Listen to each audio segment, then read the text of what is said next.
Oysters have been considered a natural aphrodisiac for thousands of years and are widely used in many cultures to increase sex drive and arousal.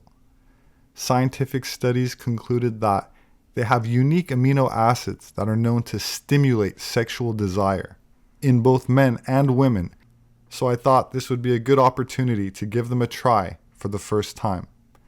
I'm told that oysters are alive up until the moment you eat them, which is something that I wish someone had told me before I decided to try some today.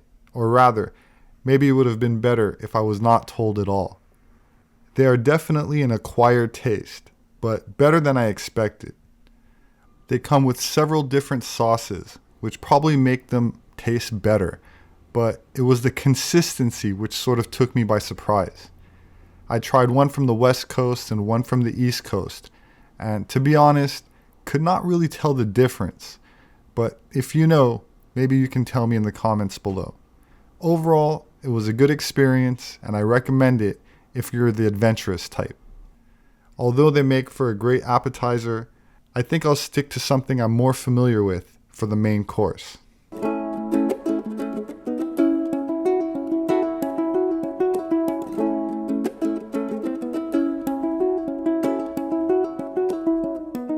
Not many people know that oysters were a staple food for many civilizations, such as the Romans, but also some tribes of Native Americans, such as the Chumash Indians, that used to live here in Calabasas, where I just tried them for the first time.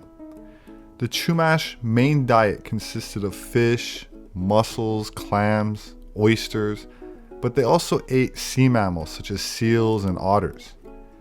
Anthropologists estimate that there were roughly 20,000 Chumash living by Southern Californian coasts at the time of the European occupation, and they depended on the bounty of the sea for their primary dietary needs. Today, Chumash are estimated to have a population of about 5,000 members, many of whom can trace their ancestors to the Channel Islands off the coast of Los Angeles. I made a video recently about the giant human remains found on some of these islands, including Catalina Island, and will leave a link in the description below.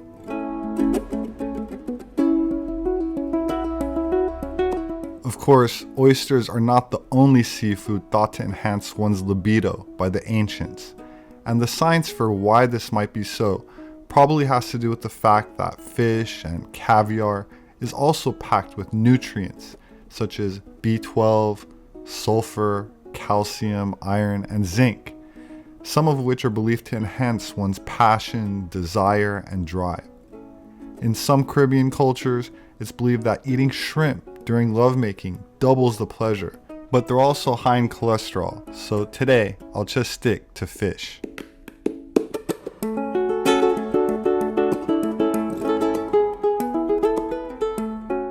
I had Parmigiano crusted halibut with grilled asparagus and beurre blanc, which means white butter, and this dish is definitely better than the oysters, which I'm sure I'll try again if I can find someone brave enough to eat them with me. Whether you love or hate raw oysters, there's no denying that they have a flavor and texture that is entirely their own.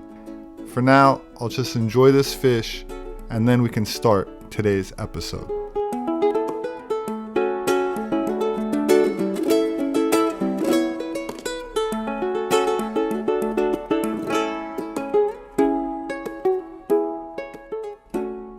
An exotic berry grown in the rainforests of South America is called the acai, and I just happened to be next door to a place that makes smoothies from this nutrient-dense aphrodisiac revered in Brazil and also thought to allegedly lower cholesterol naturally. It's also high in vitamin A, antioxidants, and is thought to potentially increase stamina for men, and is rumored to boost a couple's chances of conceiving, based on a published study in 2015. So, this berry from the Brazilian rainforest may be a superfood after all. Mexican folklore attributes mind-blowing qualities to turtle eggs, believing that they can inspire desire, especially in men, which is one of the reasons that turtles are on the endangered species list in Florida.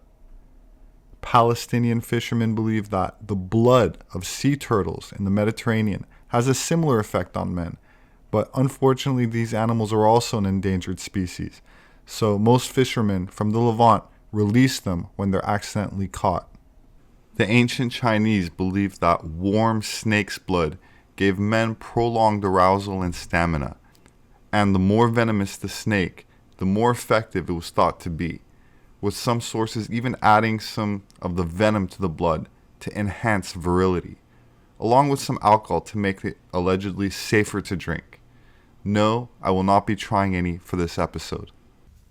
In the world of the occult, blood has always, since ancient times, been regarded as useful for the purposes of healing, strength, and fortification, as it was thought to carry the soul with it.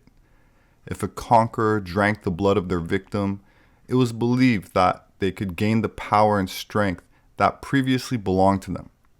This was one of the reasons why the Greeks, Assyrians, and Persians were terrified by the Scythians, who, according to Herodotus, killed their enemies and made their skulls into drinking cups. For the ancient Greeks, blood was a magical elixir. Pliny the Elder, one of the greatest historians of the Roman Empire, described the mad rush of spectators into arenas to drink the blood of fallen gladiators.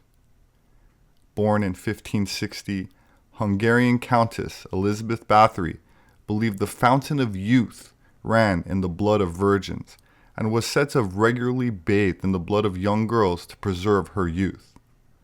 While this concept seems to be emulated, at least in part, by modern billionaires who are trying to slow the effects of aging using the blood of young people through transfusions, I would argue that the traditional esoteric motive was not so much about prolonging the individual's physical longevity, but about enhancing one's spiritual vitality. In other words, the alchemical goal was not to make the body live forever, but to achieve spiritual immortality by refining the life force energy to fortify the soul, in an effort to retain as much consciousness in the afterlife following the inevitable transition during physical death. There are many ways of judging a man's success. Some people believe financial wealth is the ultimate sign of status, and therefore the pursuit of material treasures. Other people feel that health is what is most important, placing the greatest value on vitality. And still others judge a man by his fruitfulness, meaning how many offspring he has managed to produce in his lifetime. If any of these are true, then few can claim to be as successful as Genghis Khan, who possessed all of the riches of the known world and had the stamina and fortitude to establish the Mongol Empire, which was among the largest in history. And the fact that his DNA is present in about 16 million men alive today speaks to his genetic prowess, which is an astounding accomplishment. Let me put it to you this way. 1 in every 200 men is a direct descendant of Genghis Khan. Another way to look at it is 10% of the men who reside within the borders of the massive Mongol Empire at its peak carry his Y chromosome. He was a man of great appetite and great stamina. There can be no question about it. You're probably familiar with the following quote from Genghis Khan, which was paraphrased in Conan the Barbarian. Quote, "The greatest joy for a man is to defeat his enemies, to drive them before him, to take from them all they possess, to see those that they love in tears, to ride their horses, and to hold their wives and daughters in his arms." So while Genghis Khan was a very prolific lover and successfully passed on the traits for his red hair and green eyes, which are carried recessively by millions of people today, what he was really after towards the end of his life was one thing: immortality. While his legacy lives on through his children and their children, it wasn't enough when faced with his own mortality.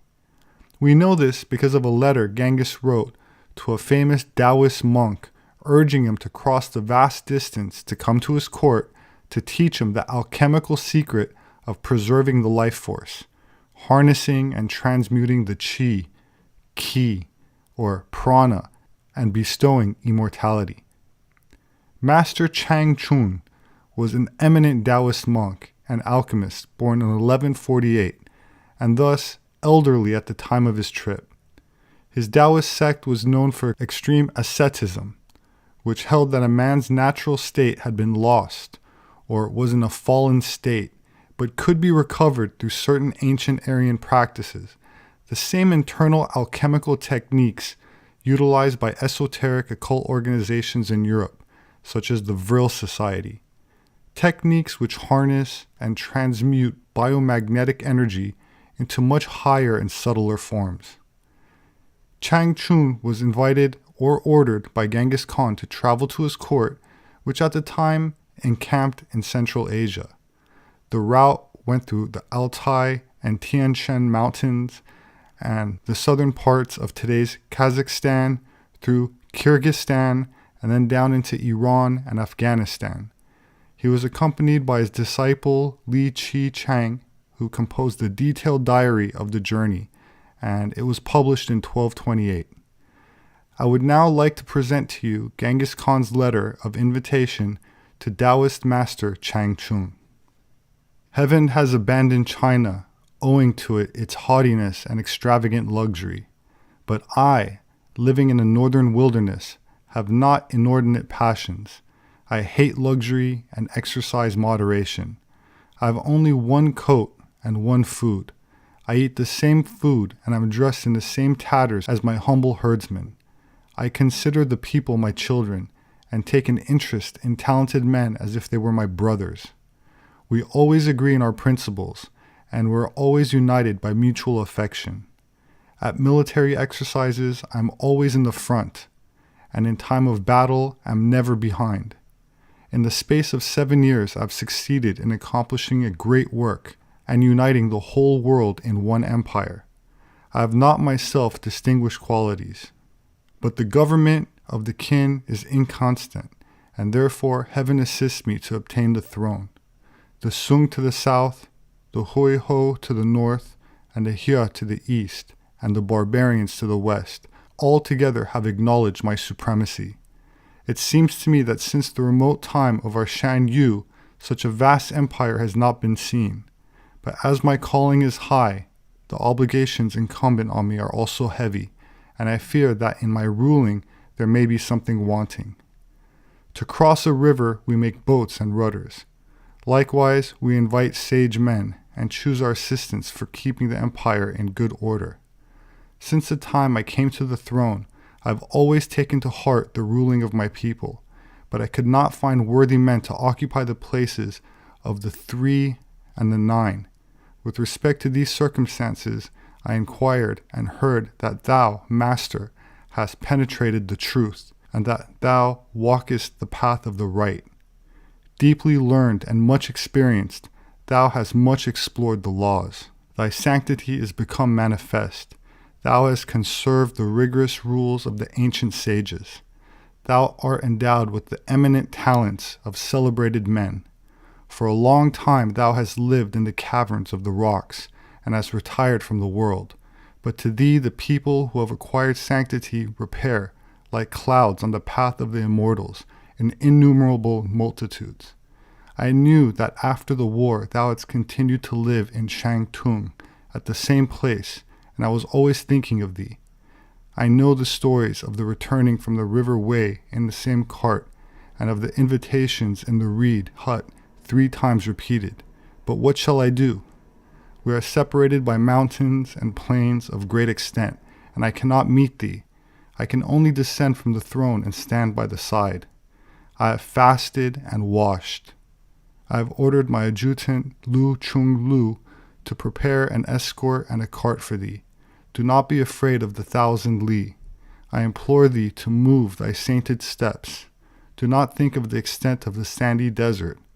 Commiserate the people in the present situation of affairs, or have pity upon me, and communicate to me the means of preserving life. I shall serve thee myself. I hope that at least thou wilt leave me a trifle of thy wisdom. Say only one word to me, and I shall be happy. In this letter, I've briefly expressed my thoughts and hope that thou wilt understand them. I hope also that thou, having penetrated the principles of the great Tao, sympathizest with all that is right and will not resist the wishes of the people.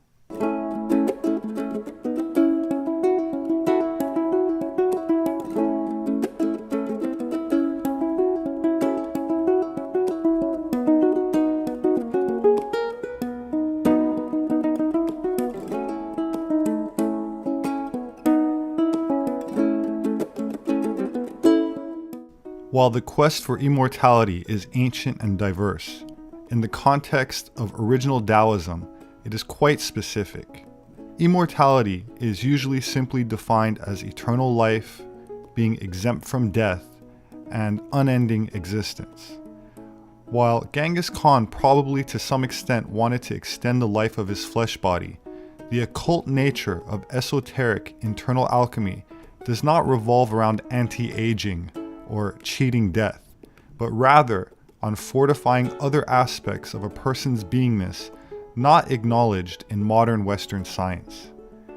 To put it in the simplest terms, the ancient Eastern and Eurasian philosophies are concerned with the development and survival of the soul, the consciousness, and nourishing the spiritual or light body that allegedly survives the death of the physical body. This is a big subject, and there's been much written on it, and even more that is only transmitted orally through initiation into mystery schools, but can still be detected in many of the traditions of ancient cultures, such as tantric yoga, which is very different from the type that just involves stretching and holding postures. Qigong, which involves the circulation of qi or ki throughout the body, but only works once one has learned how to harness and transmute the qi in the first place. Otherwise, it's nothing more than dancing in slow motion. Meditation, which again, in its esoteric form, is very different from the type most commonly taught today, which is more like just taking a nap. True meditation is not relaxing at all, and is a far cry from just sitting there still with one's eyes closed, as what is happening internally on a subtle energetic level is anything but stillness. There are aspects of nutrition and herbology which I won't get into, as this knowledge can be abused, but it's no secret that many monks consume certain items with psychoactive properties, which, when consumed, some claim can aid in the internal alchemical process. That said, the true heart of sacred internal alchemy, the guarded secret techniques as practiced by pharaohs, emperors, alchemists, philosophers, and monks, has to do with the uniting of the male and female principles in a certain controlled way, which takes discipline and practice, and from this union, creating a third force. This is the true hidden meaning behind all symbolism, which involves two polarities, male and female, coming together to create a third, which is usually depicted as an exalted child. I cannot stress this enough, that this is symbolic and has nothing to do with procreation. The child that is being created is not physical, and is just a symbolic representation of what is happening on a more subtle, energetic level. This spiritual force that is created happens on the inside of both a man or a woman, and is what Taoists call building the immortal body, and in the West might be called a soul, spirit, or being reborn with a light body, similar to the rainbow body in Tibetan Buddhism. To help illustrate this concept, here's a brief excerpt from Taoist master Montauk Chia. So let's have a listen. So when you do that way and you started to really mixing these two energy into one, right, and it started to form to another body. Or we call, you inject a seed of the soul or the spirit into the immortal energy, the Jing energy. It gives life to another body. That means we grow the soul and the spirit. Can you feel this happening inside you? Yes. What do you feel? When you turn in your mind in, you feel another life within life. You feel a life growing inside you. Within the life, yes. And you can feel them, you can actually aware of it, and it happen inside you. So after you grow this body, then what happens after this expansion? So you transfer the consciousness, you transfer your awareness into it. So like a piece of wood, if you burn them, it turns to be heat. Right. But it disappears. Right. Okay. Now, physically, we cannot do anything. But when you turn it into chi, you can transform. And you can take that. You take the chi. You can take it. Like if you turn, your heart is physically, but when you turn your heart to a pure love, it becomes another energy. But the energy, if you don't do anything, it disperses. But if you have a container, you put it in, it stays. So that's why you need to build a body first. And when you have love, joy, happy, whatever you have, you want to store them, you can put in the body. And then, of course, you have to have the emotional connection there. Right. But once you have this immortal body, let's say it grows, then what do we do with this human experience? The whole thing is that we call the immortal body. You transfer whatever the physical thing to another body, and when you want to leave the world, you take whatever you transfer and left. You leave with your body. You transform the body into light. Another body. Right. And your consciousness also go into that body. Right. So that body is not dying, but this body are dying. Right. So you have to change the dying one into the one not dying, and you can take it out. So oftentimes in the Thai master, when they practice to a level, when they left the world, sometimes the body shrink down half of it because they take out a lot of things. That's the same thing like Jesus practiced. Where after he died for 3 days, his body dissolved and disappeared. Right. Yeah. Right. So how long does it take to build the immortal body? Like someone who's been practicing. Actually, 3 years. You do in the first 3 years. You started to prepare it, and when you get pregnant, we don't know when. You get pregnant with your own immortal seed. Nobody know when. Yes. But when you keep on doing that, one day you get pregnant. Okay. Are you pregnant? A man pregnant sometimes not very good, huh? Okay. Now, when you get pregnant, you need to feed them or nurture them 3 years. The Taoist masters were able to do this and then leave with their immortal body. Right. So this is the ultimate practice of cultivating the sexual energy. Right. I see. So how do you ever ejaculate though? I mean, sometimes. That means I have children, but that is what ejaculation. But if not, I'm not ejaculation. You're not just for the children.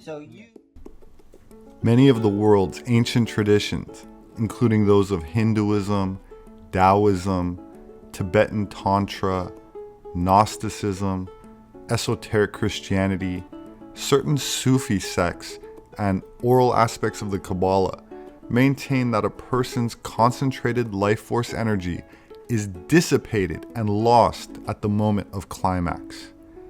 It's similar to discharging a battery into a ground wire. The energy is gone forever, and one is left depleted. In French, the expression for this is la petite mort, translated to the little death, implying a loss or weakening of consciousness after the carnal act, which is expressed biblically in the story of the Garden of Eden, where after eating the forbidden fruit, which represents the orgasm, Adam and Eve are left naked, which means they're in a spiritually dumbed down and energetically degraded state. Even the ancient Egyptians believed that the act of love was potentially more than just about procreation. They believed that the moment of climax was sacred, and if harnessed in the right way, would become a source of infinite pranic energy, and thus lead to eternal life. One needs only to look at the many mummies left behind to know that they were not talking about physical existence, but conscious existence in the afterlife. They also believed a prolonged and blissful orgasm can increase your life force, or ka, but that the energy currents must be controlled so that the pranic energy is not lost, leading to higher consciousness and to worlds beyond this plane.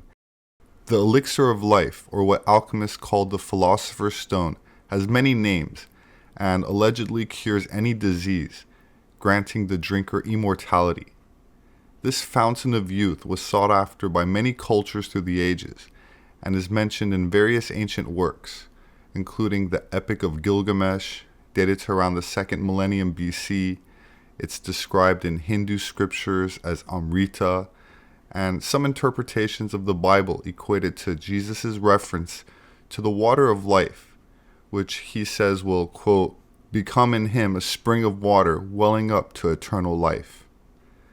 While many people perceive these references to imply that there's a literal magic potion that one consumes and is then transformed, ancient mystery school religions teach that this substance is actually derived by way of internal alchemy, where a person's own bioelectromagnetic energy is harnessed, amplified, and circulated, rather than an elixir that one drinks.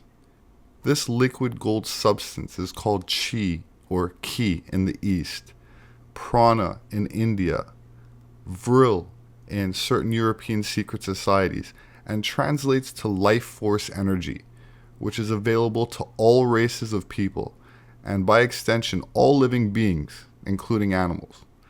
Traditions like the Aryan Path, which later was renamed as the Noble Path in modern Buddhism, work to cultivate this life force energy, which at a certain point is said to awaken dormant energy centers in the body, situated along the spine, through the heart, and to the head, also known as chakras, which, when activated, allegedly lead one to heightened states of energetic vitality, meaning physical bliss, psychic awareness, and spiritual enlightenment.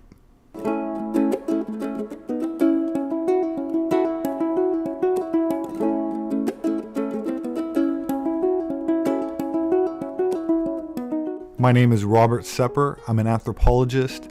My published work is available on Amazon and through all other major book outlets. If you'd like to support my work, you can do that through patreon.com.